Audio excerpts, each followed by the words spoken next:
Hi, this is Anna from Green Talk, and I was asked in a prior video if I ever figured out how to get the flowers to separate from the quinoa, and I'm still not really figuring it out very well, but I think this might be an option.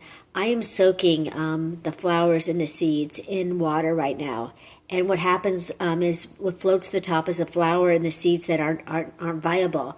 So I basically have been doing this I only grew like 3 or 4 plants because I wanted to see what they were like. And when you first put water on the quinoa, you're going to see a lot of soap because there's soap in the quinoa. And I just keep taking out like this and dumping it into a nearby container.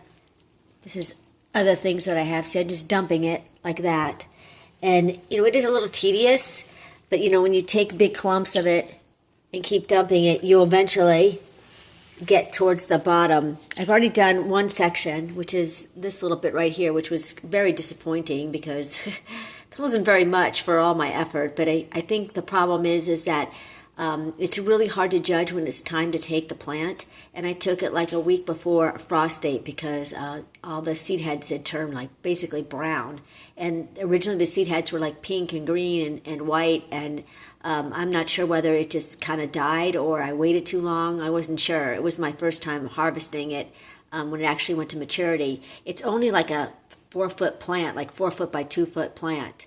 So like I said, I keep going and keep taking out all the stuff. I know, like my dishes in the sink.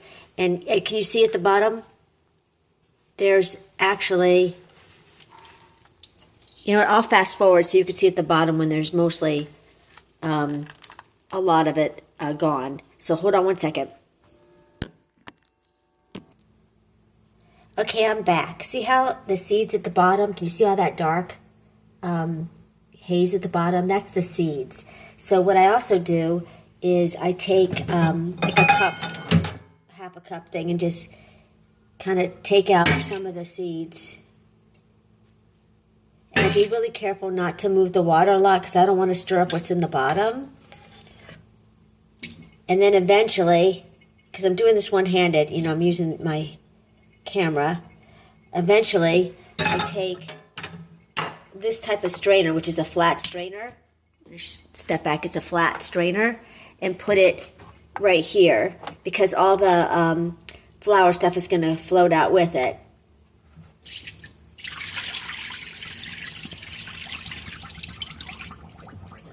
You just have to be careful that you're not going to take your plant, your seed with it. See, there's the seed right there.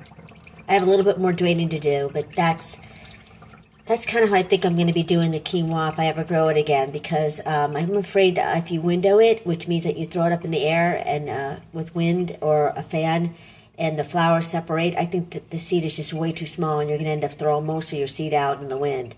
So this is Anna Hack from Green Talk. Let me know how you harvest your quinoa and you separate it from the flower. I would love to know because I think this is tedious, but it's better than running it through a screen by trying to make the flour grind up like flour, like actual flour. So let me know in the comments below about if you grow this grain. Thanks so much for watching.